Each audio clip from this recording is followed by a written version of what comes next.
Ameublement Tanguay en première ligne. À l'Esprit sportif, aujourd'hui, les jeunes du club de patinage de vitesse de Québec font partie des chanceux qui peuvent toujours s'entraîner. Nous, on est une petite bulle un peu chanceuse. Là, on est dans la catégorie des sports-études qui peuvent continuer à faire leur activité. Développer ses aptitudes au hockey de façon virtuelle. Le premier mouvement qu'on va effectuer aujourd'hui, ça va être de passer la rondelle.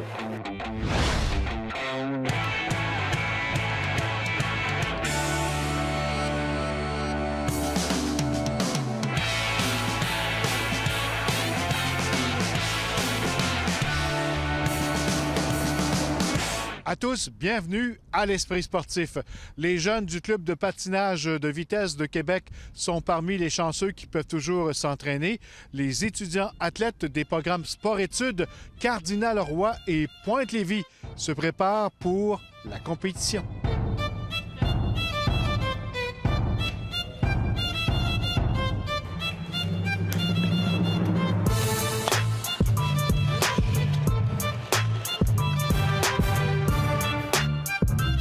Pierre-Charles Blais, bienvenue à l'Esprit sportif. Salut, merci. Tu entraînes le club de patinage de vitesse de Québec. Les dernières semaines, les derniers mois ont été très spéciaux, là, surtout dans la grande région de Québec. Comment ça va pour ton équipe? En fait, là, c'est depuis mars. On n'a pas eu notre fin de saison l'année dernière. En fait, tout le Québec et même le Canada n'ont pas eu leur fin de saison. Là, en général, les jeunes leur restait une compétition la plus importante de l'année.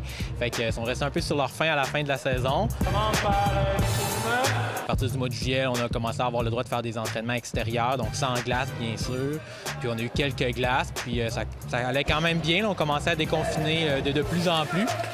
Depuis les dernières semaines, zone rouge, bien là, pas mal tout a été arrêté. Là, nous, on est une petite bulle un peu chanceuse. Là, on est dans la catégorie des sports-études qui peuvent continuer à faire leur activité en gardant, là, en respectant là, les fameuses bulles classe là, que les jeunes ont.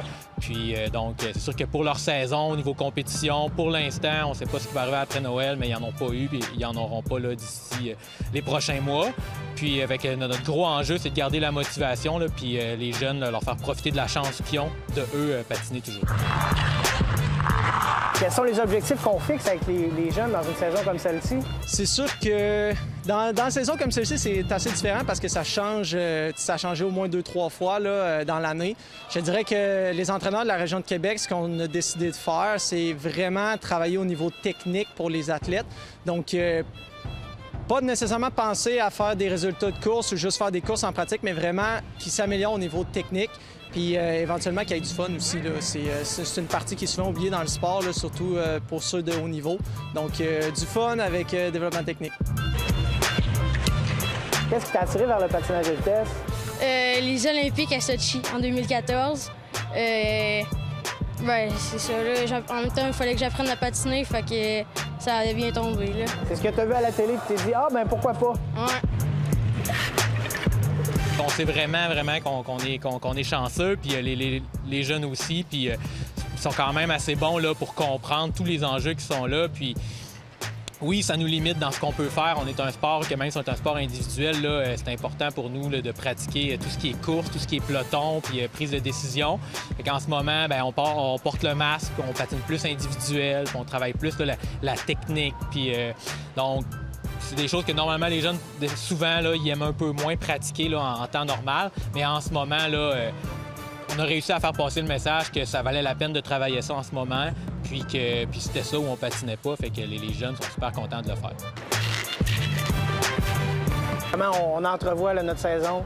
Ça nous déstabilise beaucoup parce qu'on enlève tout le côté compétitif, se dépasser, puis on se concentre beaucoup plus sur la technique. Tous les petits détails qui vont faire une différence en compétition quand on va avoir le droit d'y revoir.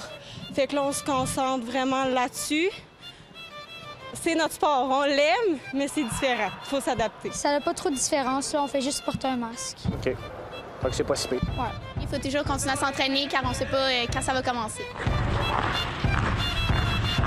Il n'y a pas de compétition à l'horizon. On a terminé la dernière saison sans vraiment pouvoir se tester. Je présume qu'on a hâte là, de pouvoir se rendre à une compétition. Oui, on a hâte de pratiquer notre sport. Hein. Notre sport, c'est un sport de course, c'est un sport de compétition. C'est pas du patinage libre, donc c'est sûr que les jeunes, c'est pour ça qu'ils s'entraînent.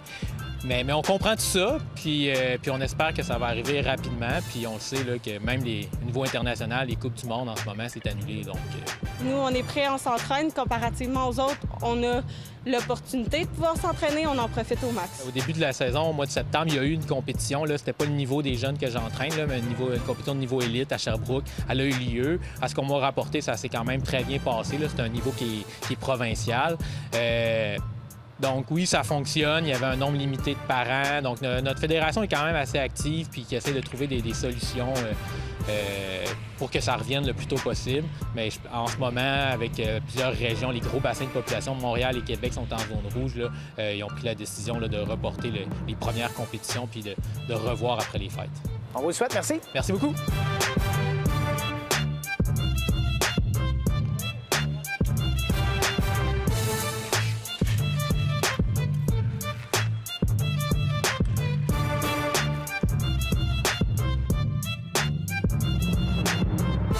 Après la pause, l'entraînement de hockey en virtuel.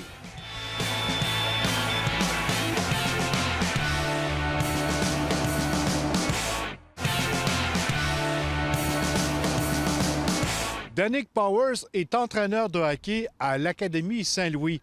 Et en ce temps de pause pour le sport collectif, il offre présentement ses cours 3 fois par semaine de façon virtuelle. Et ça connaît tout un succès.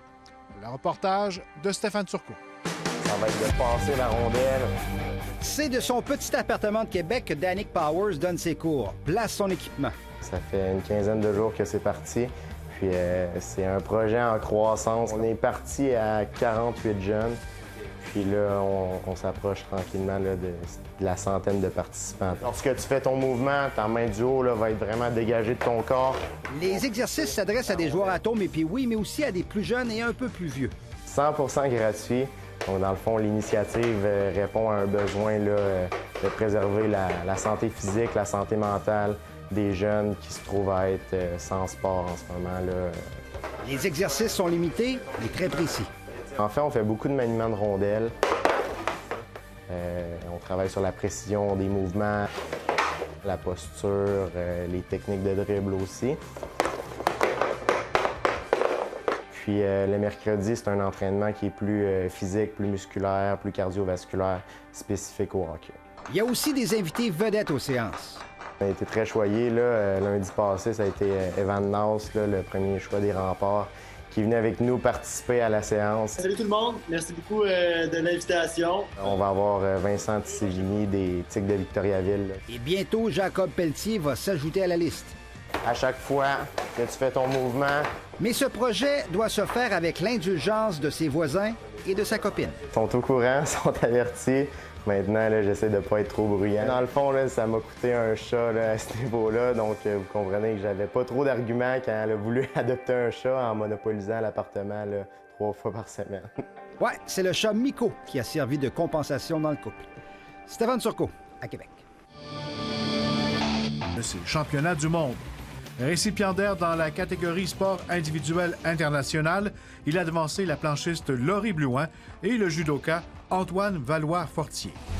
Le patinage de vitesse a été de nouveau à l'honneur alors que Grégor Jelinek a remporté le titre d'entraîneur international, devançant ainsi Alain Bernier en taekwondo et Pierre-Yves Gigoux en triathlon. Année après année, il parvient à guider ses patineurs vers les plus hauts sommets. Il est entre autres responsable des excellentes performances de Laurent Dubreuil au niveau international. Dans la catégorie sport individuel national, Hubert Marcotte, un autre patineur de vitesse longue piste âgé de 19 ans, a été le choix du comité de sélection. Philippe Boucher en ski de fond et Jean-Simon Desgagnés en athlétisme étaient également en liste. En nomination en compagnie du hockeyeur Samuel Blais et de Mathieu Roy, athlète en softball, Karen Paquin a remporté le titre dans la catégorie partenaire coéquipier international. La joueuse de rugby est revenue en force lors de la saison 2019 après une blessure au genou qui l'a tenue à l'écart au jeu pendant 18 mois. Celle qui se démarque en assurant une présence physique et intense sur le terrain a effectué un retour au sein de la formation canadienne à 7, en plus de se qualifier pour les Olympiques de 2020 qui se tiendront en 2021. Toujours dans le monde du rugby, Kevin Rouet a été le choix du comité de sélection dans la catégorie entraîneur national, où l'on retrouvait également Samir El Akati en soccer et Nicolas Fontaine en ski acrobatique. Kevin Rouet est l'entraîneur-chef de l'équipe de rugby du Rouge et Or de l'Université Laval, du club de rugby de Québec et de l'équipe provinciale senior du Québec. Il est également entraîneur adjoint de l'équipe féminine senior au Canada.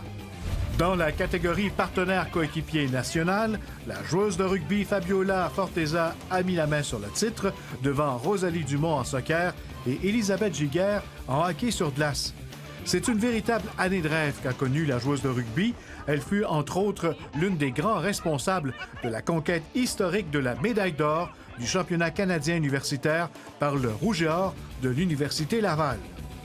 Dans la catégorie étudiant-athlète, Frédéric Beauchamp, une membre du club de basketball du Rouge et Or et qui étudie en 3e année de médecine à l'Université Laval, a été la grande récipiendaire. Jean-Simon Desgagnés en athlétisme et Samuel Lamamédi ont également été considérés. Comme découverte de l'année, c'est la skieuse Megan Eke, une spécialiste de slalom, qui a été choisie dans cette catégorie à la suite d'excellents résultats au cours de la dernière année.